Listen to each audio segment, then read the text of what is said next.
ಹೆಸರು ರಕ್ಷಿತಾ. ನಾನು ದೊಡ್ಡಬಳ್ಳಾಪುರದಿಂದ ಬಂದಿದ್ದೀನಿ. ನಾನು ಇಲ್ಲಿ ಬರೋಕ್ಕಿಂತ ಮುಂಚೆ ನಮಗೆ ಗೊತ್ತಾಗಿತ್ತು ಹೆಂಗೆ ಅಂತ. ಆದರೆ ನಾನು ಬಂದು ಒಂದು 2 ವರ್ಷ ಆಯಿತು. ನನಗಿರೋ ಸಮಸ್ಯೆ ಅಂದರೆ ನಂಗೆ ಗುಳ್ಳೆಯಾಗಿತ್ತು.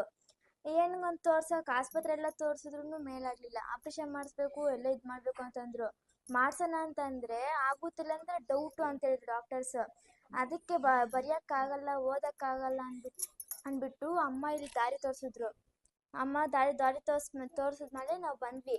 ಬಂದಾದ್ಮೇಲೆ ಈ ಥರ ಕೇಳಿದ್ದಕ್ಕೆ ಅಮ್ಮನ ಕೇಳಬೇಕಮ್ಮ ಅಂತಂದರು. ಅದಕ್ಕೆ ಕೇಳಿದ್ದಕ್ಕೆ ಈ ಥರ ಏನೋ ಕೆಟ್ಟ ವಿಚಾರದಿಂದ ಆಗಿರೋದು, ಅದಕ್ಕೆ ನೀವೆಲ್ಲ ಹೋಮೆಲ್ಲ ಮಾಡಿಸ್ಬೇಕು ಅಂತ ಹೇಳಿದ್ರು ಅಮ್ಮ.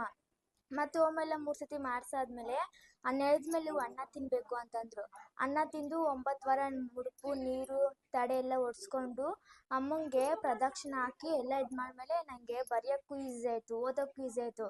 ಅಮ್ಮನ ಮೇಲೆ ಭಾರ ಹಾಕಿ ಓದಿದ್ದಕ್ಕೆ ನಂಗೆ 10th ಅಲ್ಲಿ ಒಳ್ಳೆ ರಿಸಲ್ಟ್ ಬಂತು.